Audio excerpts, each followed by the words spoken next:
Hello and welcome. We're back with our Christian Apologetics series.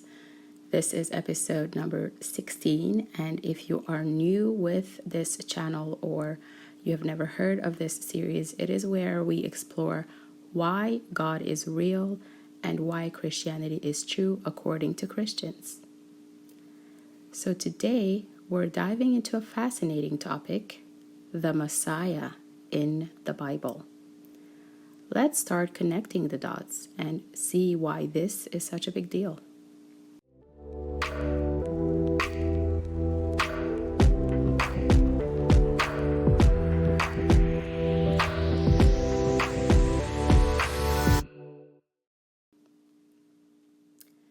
The concept of a Messiah is deeply rooted in Jewish scriptures, what Christians call the Old Testament. So we briefly talked about the Old Testament in the last episode, episode 15, when we presented the Bible. So if you missed that one, I do recommend you catch up, as well as every other episode in this Christian Apologetics series. Now, for centuries, the Jewish people eagerly awaited the arrival of, let's call him a special figure sent by God, the Messiah.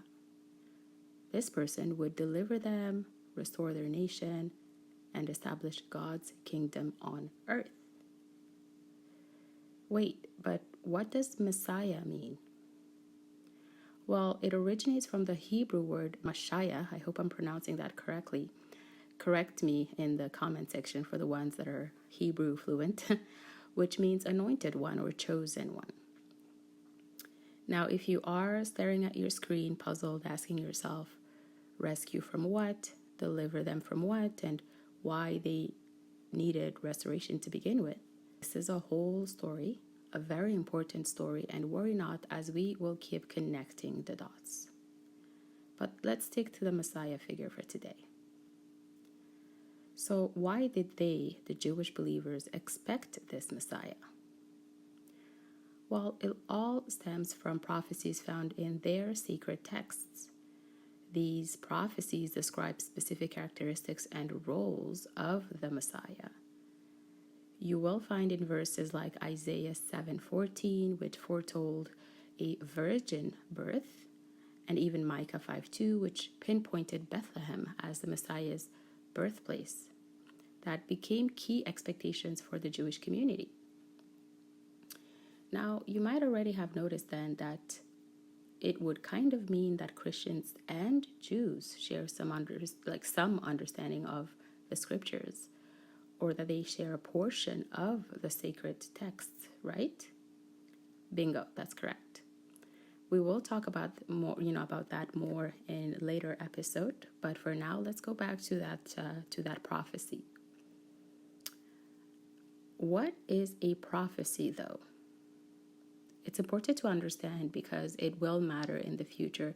The word prophecy refers to a message or a prediction that is believed to come from a divine source, from God.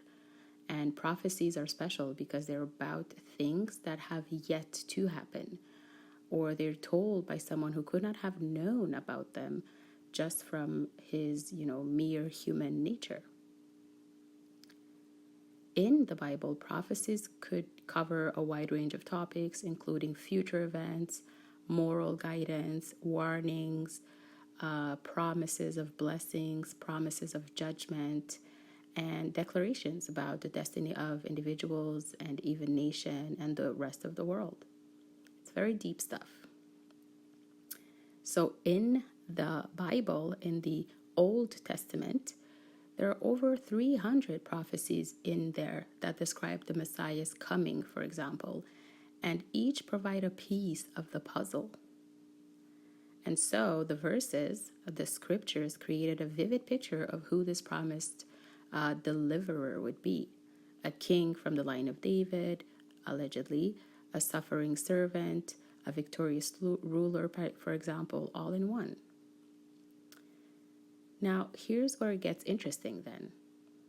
Christians believe that Jesus, the same Jesus we talked about in episodes 9 through 12, fulfilled these prophecies, right? The birth of the virgin birth, the lineage from David, his birth in Bethlehem, and so much more.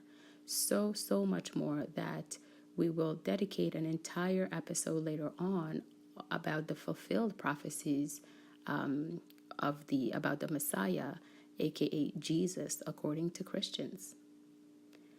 But here's a few that we know. For example, we knew that the Messiah, we meaning Christians and Jewish people, that the Messiah would come from the line of Abraham, for example. That the Messiah would come from the tribe of Judah. That a messenger would prepare the way for the Messiah. That the Messiah would speak in parables. That the Messiah would even enter Jerusalem at some point on a donkey. Yes, you heard all of that right. That being said, Jewish people do not accept Jewish as the Messiah because of, differing interpretations of these ancient texts. And that is where things went a bit left, right? And where Christians and Jews are not on the same page, therefore creating two different religions, although Abrahamic, both of them Abrahamic. Take note, though, that there are exceptions. Some Jewish people believe in Jesus as the promised Messiah while maintaining their Jewish identity and practices. And so it's a unique, perspective that bridges both faith. These are called Messianic Jews. And so we understand then that the idea of a Messiah was central to Jewish faith. And Jesus was seen as incredibly special to his followers in the Bible because he fulfilled these prophetic expectations according to them and also according to, himself. So I hope this is starting to make more sense now, and it will make more and more sense as we go. For now, I think you can understand that the Messiah was someone expected. His arrival and life and a couple of his characteristics were foretold. And when Jesus Christ was born and lived, people started recognizing him as that Messiah. Hence the very special place he holds for Christians. All right, that is all for today. As always, thank you for spending a little time with me. Do share this with someone you know who would like to learn about the Christian Messiah, or share this as a way to initiate a conversation. I do invite you to stay tuned because, as I mentioned, the point of the Christian Apologetics series is to talk about why Christians believe what they believe. This series is geared more towards non-believers, non-Christians, atheists, agnostics, people who just don't accept Christianity or the idea of a God. And we're just episode by episode connecting the dots on why this belief exists, and I want to know what you think about it by the time we finish. Of course, hit that subscribe button to stay on that journey if it sounds good to you. I will see you next time.